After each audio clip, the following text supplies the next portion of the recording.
I just want to say how much I appreciate Puff Daddy for doing the kinds of work that he's doing, because he doesn't have to do this. But this is part of what is important about giving back. You know what? This is a labor of love for Jay, and as a result, he's my friend. We're here to talk about that and nothing else. Chris Tucker that we got now is Epstein Island Chris Tucker. Oh, not Smokey. This stuff sounded so outlandish, from like Epstein to even the shit with like Pizzagate and Haiti, and you hear like, man, that shit is so dark. There's no way it can be true. And I would be reading this stuff and be like, something like, again, I'll be like, I'm not that much of a conspiracy theorist to be like, this stuff, they can't really be trapping little kids and sleeping with them, and and still be billionaires. And the kids were not always enthusiastic about the food that they were being served, so they were always trying to call for pizzas, and you can't order a pizza to the White House. Comedian Katt Williams had already stirred public curiosity by suggesting that certain uncomfortable truths about celebrity culture were hiding in plain sight, and people revisited his remarks after his appearance on Club Shay Shay. That kind of tension was brought on by the disclosure of the Epstein-related materials, skepticism from devoted followers, harsh criticism from detractors, and a broader reminder that admiration does not make one immune to criticism.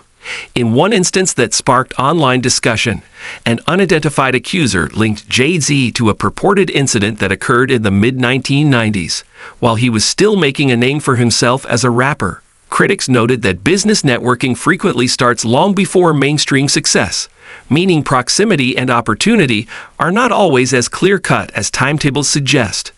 Supporters swiftly countered that his early career status made such ties implausible. It's important to emphasize that accusations are not convictions, and that ethical discourse necessitates differentiating factual evidence from rumor-driven narratives. The charge also made mention of Harvey Weinstein and stated that another music figure assisted in setting up the meeting. The main takeaway from this entire incident is how quickly public opinion can change when long-held beliefs receive fresh scrutiny, and how crucial it is to approach every headline critically and curiously rather than hastily passing judgment. Now, instead of relying solely on second-hand interpretations, take a look at the footage people keep referencing and decide what stands out to you. Please encourage us and hit that subscribe button. Now, watch this. He knew, Jazzo and Jay-Z were in London living it big time back in like 88. They were in this huge, I'm born and raised in England, and I never saw an apartment that looked like that in England, or a flat, as we call it. I've never seen that. They lived there for a little bit? They were there for like, I don't know, 5 months, something like that. In your thoughts on Donald Trump and what it means for mass incarceration? You know what? This is a labor of love for Jay, and as a result, he's my friend. We're here to talk about that and nothing else. Well, then can I ask about mass incarceration? And do you think the movement is... And the best part? The conversation kept escalating as more alleged evidence and old media resurfaced online.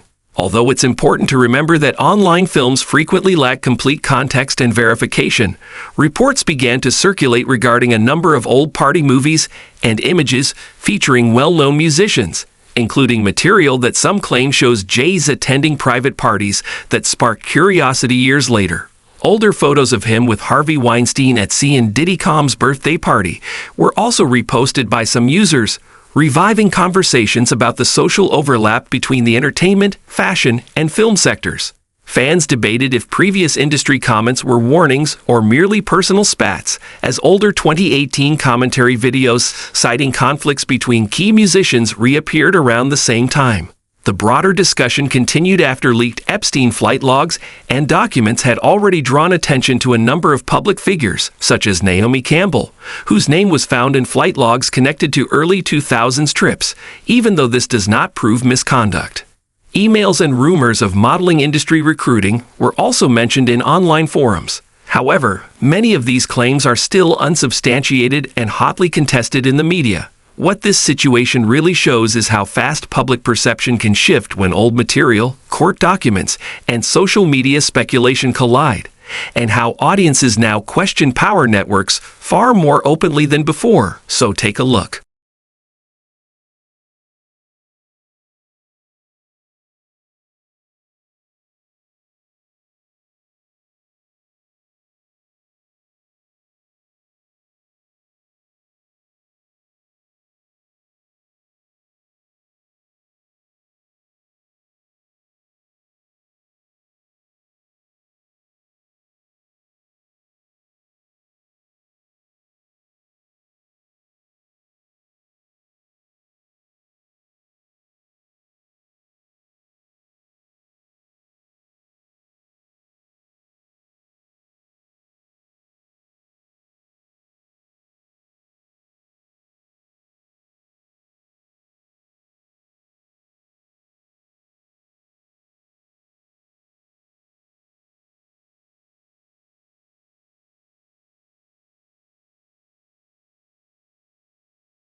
when Chris Tucker's name surfaced in documents and flight logs linked to Jeffrey Epstein, indicating that he had boarded Epstein's private jet in 2002.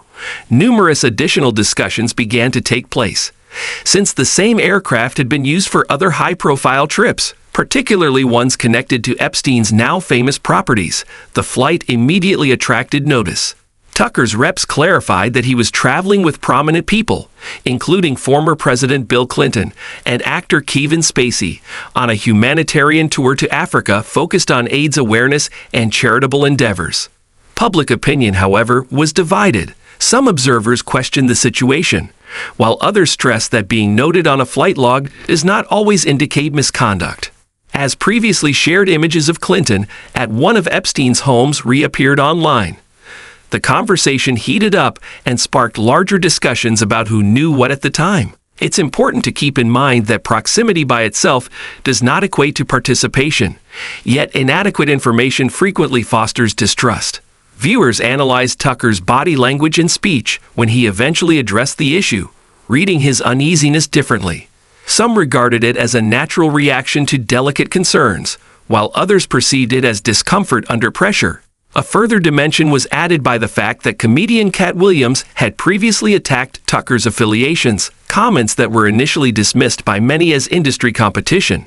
Then, during a January 2024 appearance on Shannon Sharp's Club Shay Shay podcast, Williams revisited Tucker while discussing the possibility of a new Friday film, suggesting the man he sees today isn't quite the one he remembers.